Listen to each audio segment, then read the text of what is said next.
इस तरह की वीडियो सिर्फ 1 या 2% लोग स्टार्टिंग से लेकर लास्ट तक देखने की हिम्मत रखते हैं, क्योंकि रेक्स ज्ञान की हर वीडियो लाइफ चेंजिंग वीडियो है with 0% comedy and 0% time pass.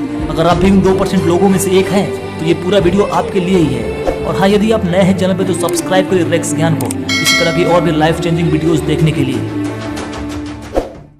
क्या आप चाहते हैं कि एप्पल कंपनी के को फाउंडर स्टीव जॉब्स ने जो बातें अपने जीवन के 50 वर्षों में सीखी वो आप बस 15 मिनट की इस छोटी सी वीडियो में सीख जाएं? पर एक सेकेंड, क्या हम सचमुच 50 वर्षों का ज्ञान इस 15 मिनट की छोटी सी वीडियो से सीख सकते हैं? तो इसका आंसर है हाँ, क्यों नहीं।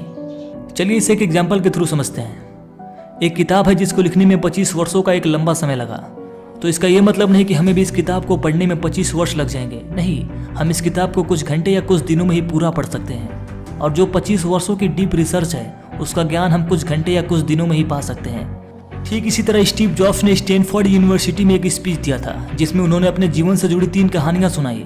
और इन कहानियों से आप इतना कुछ सीख जाएंगे जितना कि स्टीव जॉब्स ने अपने जीवन के 50 वर्षों में सीखे हैं। पर भाई, ये थंबनेल में संदीप सर क्या कर रहे हैं? एक सेकेंड, आप में से कितने लोगों ने स्टीव जॉब्स की स्टैनफोर्ड कमेंसमेंट स्पीच देखी है? स्टीव जॉब्स जो एप्पल के फाउंडर थे, उनकी स्टैनफोर्ड वाली एक स्पीच है 20 मिनट की। अगर आप में से बाकी लोगों ने नहीं देखी है तो आई स्ट्रांगली रिकमेंड यू कि एक बार आप जा करके यूट्यूब पे वो जरूर देखें। और वही स्पीच अभी आप सुनने वाले हैं, तो इसे ध्यान से सुनिए। Thank you. आज वर्ल्ड की सबसे बेहतरीन यूनिवर्सिटीज़ में से एक के दीक्षांत समारोह में शामिल होने पर मैं खुद को गौरवान्वित महसूस कर रहा हूँ। मैं आपको एक सच बता दूं, मैं कभी किसी कॉलेज से पास नहीं हुआ और आज पहली बार मैं किसी कॉलेज ग्रेजुएशन सेरेमनी के इतना करीब पहुंचा हूं। आज मैं आपको अपनी जीवन की 3 कहानियां सुनाना चाहूँगा। ज़्यादा कुछ नहीं, बस 3 कहानियां। मेरी पहली कहानी डॉट्स कनेक्ट करने के बारे में है।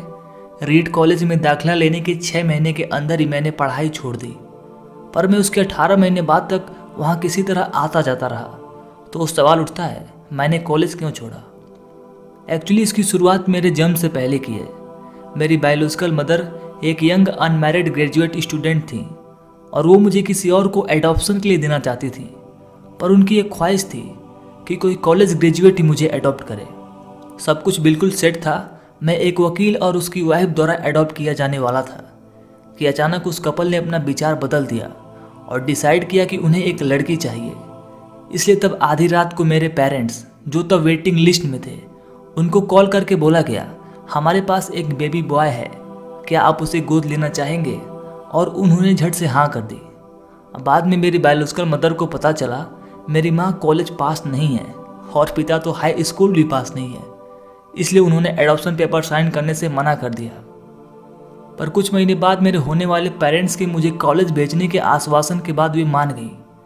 तो मेरी ज़िंदगी की शुरुआत कुछ इस तरह हुई और 17 साल बाद मैं कॉलेज गया, पर गलती से मैंने स्टैनफोर्ड जितना महंगा कॉलेज चुन लिया। मेरे वर्किंग क्लास पेरेंट्स की सारी जमा पूंजी मेरे पढ़ाई में जाने लगी। 6 महीने बाद मुझे इस पढ़ाई में कोई वैल्यू नहीं दिखी। मुझे कुछ आइडिया नहीं था कि मैं अपनी ज़िंदगी में क्या करना चाहता हूँ और कॉलेज मुझे इसमें किस तरह हेल्प करेगा। और ऊपर से मैं अपनी पेरेंट्स की जीवन भर की कमाई खर्च करता जा रहा था। इसलिए मैंने कॉलेज ड्रॉप आउट करने का निर्णय लिया और सोचा जो होगा अच्छा होगा। उस समय तो यह सब कुछ मेरे लिए काफ़ी डरावना था, पर जब मैं पीछे मुड़ के देखता हूँ तो मुझे लगता है ये मेरी ज़िंदगी का सबसे अच्छा डिसीजन था। जैसे ही मैंने कॉलेज छोड़ा, मेरे ऊपर से ज़रूरी क्लासेस करने की बाध्यता खत्म हो गई और मैं चुपचाप सिर्फ अपने इंटरेस्ट की क्लासेस करने लगा। यह सब कुछ इतना आसान नहीं था।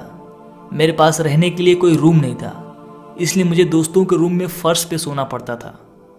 मैं कॉक की बोतल को लौटाने से मिलने वाले पैसे से खाना खाता था। मैं हर संडे 7 मील पैदल चलकर हरे कृष्णा टेम्पल जाता ताकि कम से कम हफ्ते में 1 दिन भर पेट खाना खा सकूं। यह मुझे काफ़ी अच्छा लगता था। मैंने अपनी लाइफ में जो कुछ भी अपनी क्रियोसिटी और इंट्यूशन की वजह से किया वह बाद में मेरे लिए प्राइसलेस साबित हुआ।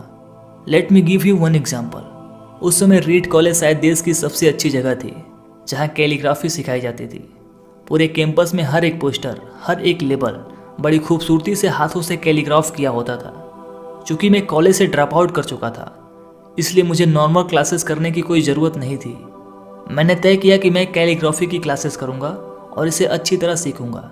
मैंने सेरिफ और सेंस सेरिफ टाइप फेसेस के बारे में सीखा अलग अलग लेटर कॉम्बिनेशन के बीच में स्पेस वेरी करना और किसी अच्छी टाइपोग्राफी को क्या चीज़ अच्छी बनाती है यह भी सीखा।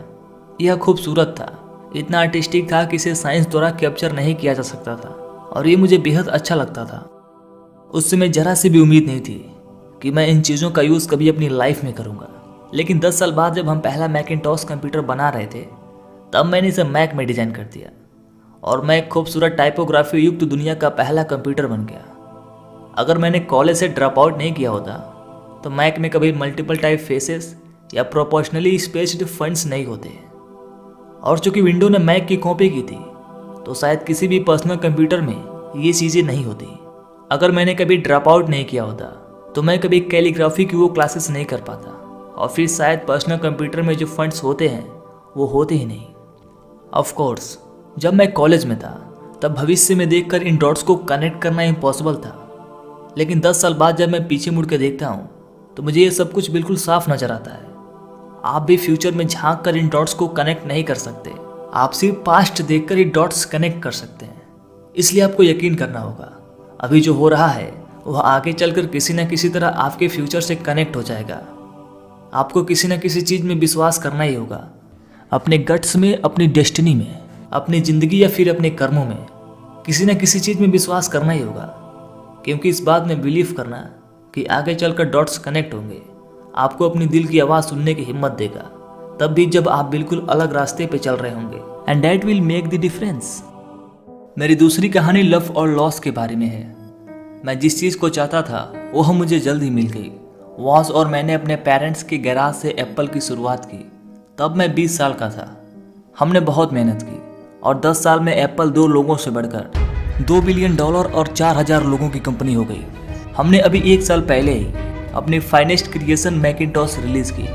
तब मैं 30 का हो गया था और मुझे कंपनी से फायर कर दिया गया। आप अपनी बनाई हुई कंपनी से फायर कैसे हो सकते हैं? वेल, जैसे जैसे कंपनी ग्रो की हमने एक ऐसे टैलेंटेड आदमी को हायर किया जिससे मैंने सोचा वो मेरे साथ मिलकर कंपनी रन करेगा।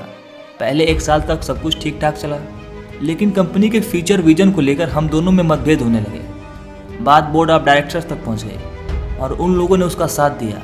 सो एट 30 मुझे निकाल दिया गया, पब्लिकली निकाल दिया गया। जो मेरी पूरी एडल्ट लाइफ का फोकस था वह अब खत्म हो चुका था और ये बिल्कुल ही तबाह करने वाला था।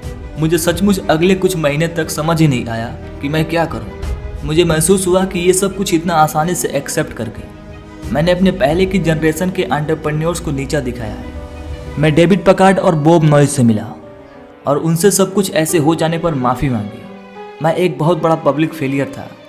एक बार तो मैंने वैली छोड़कर जाने की भी सोची, पर धीरे धीरे मुझे एहसास हुआ कि जो काम मैं कर रहा हूँ उसके लिए मैं अभी भी पैशनेट हूँ। एप्पल में जो कुछ हुआ उसकी वजह से मेरे पैशन में ज़रा भी कमी नहीं आई। मुझे रिजेक्ट कर दिया गया, पर मैं अभी भी अपने काम से प्यार करता हूँ। इसलिए मैंने एक बार फिर शुरुआत करने की सोची।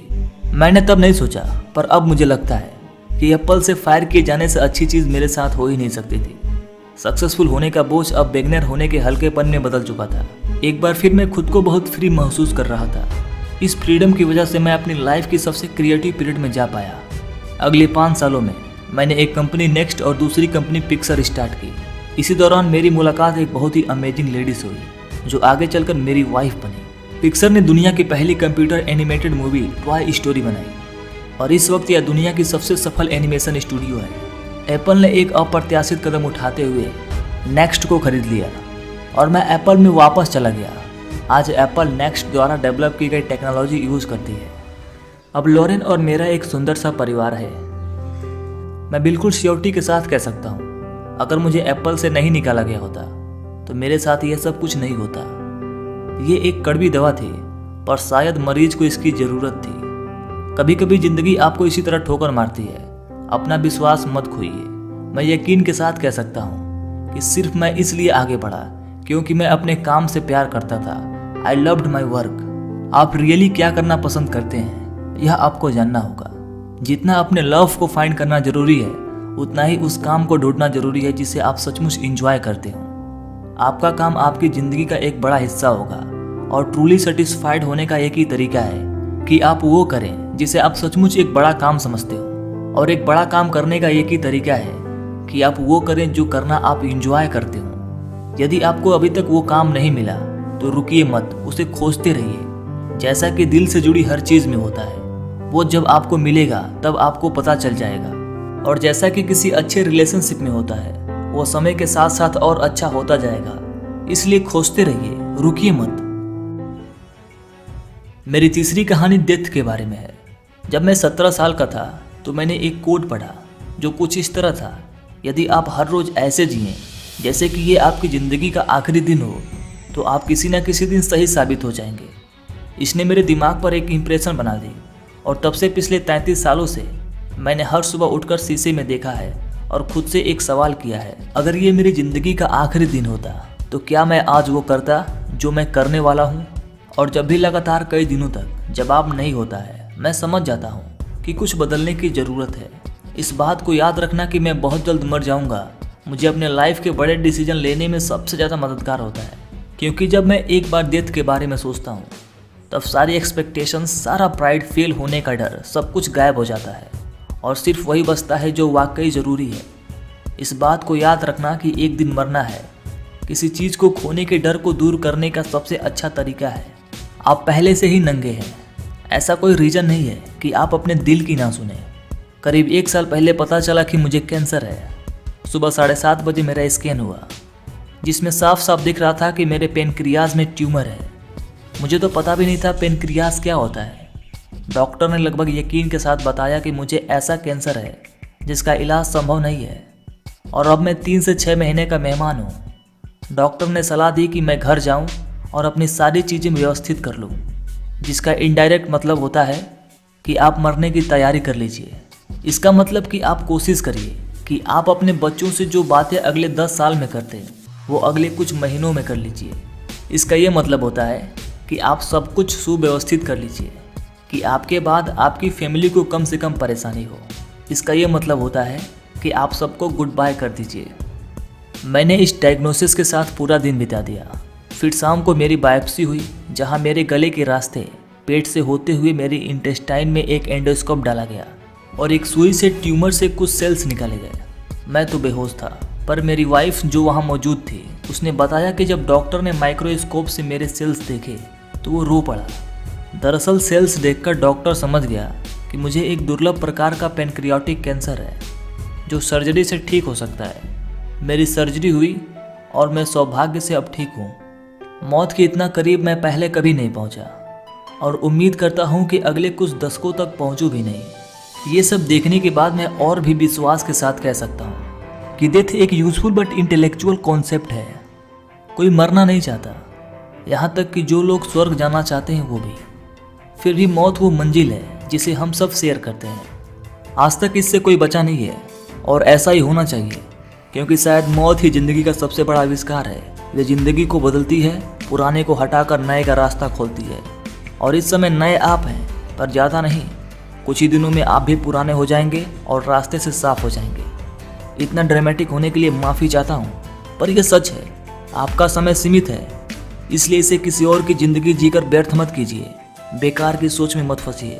अपनी ज़िंदगी को दूसरों के हिसाब से मत चलाइए। औरों के शोर से अपने अंदर की आवाज़ को, अपने इंट्यूशन को डूबने मत दीजिए। वे पहले ही जानते हैं कि तुम सच में क्या बनना चाहते हो। जब मैं छोटा था तब एक अद्भुत publication the Whole Earth Catalog हुआ करता था, जो मेरी जनरेशन्स की बाइबल्स में से एक था। इसे स्टुअर्ट ब्रांड नाम के एक व्यक्ति जो यहाँ मेलन पार्क से ज़्यादा दूर नहीं रहता था, और उसने इसे अपना पोएटिक टच देके बड़ा ही जीवंत बना दिया। ये 60 के दशक की बात है, जब कंप्यूटर और डेस्कटॉप पब्लिशिंग नहीं हुआ करती थी। पूरा कैटलॉग टाइपराइटर्स, सीजर्स और पोलराइड कैमरास की मदद से बनाया जाता था। वो कुछ ऐसा था मानो गूगल को एक बुक के फॉर्म में कर दिया गया हो, वो भी गूगल के आने के 35 साल पहले। वह एक आदर्श था, अच्छे टूल्स और महान विचारों से भरा हुआ था। स्टुअर्ट और उनकी team the Whole Earth Catalog के कई इशू निकाले और अंत में एक फाइनल इशू निकला। ये 70 के दशक का मध्य था और तब मैं आपके जितना था। फाइनल इशू के बैक कवर पे प्रातःकाल का गांव की किसी सड़क का दृश्य था। वो कुछ ऐसी सड़क थी जिस पे यदि आप एडवेंचरस होते तो किसी से लिफ्ट मांगना चाहेंगे, और उस पिक्चर के नीचे लिखा था स्टे हंग्री स्टे फुलिश। ये उनका फेयरवेल मैसेज था जब उन्होंने साइन ऑफ किया। Stay hungry stay foolish. मैंने हमेशा अपने लिए यही विश किया है और अब जब आप लोग यहाँ से ग्रेजुएट हो रहे हैं तो मैं आपके लिए भी यही विश करता हूँ। Stay hungry, stay foolish. Thank you all very much.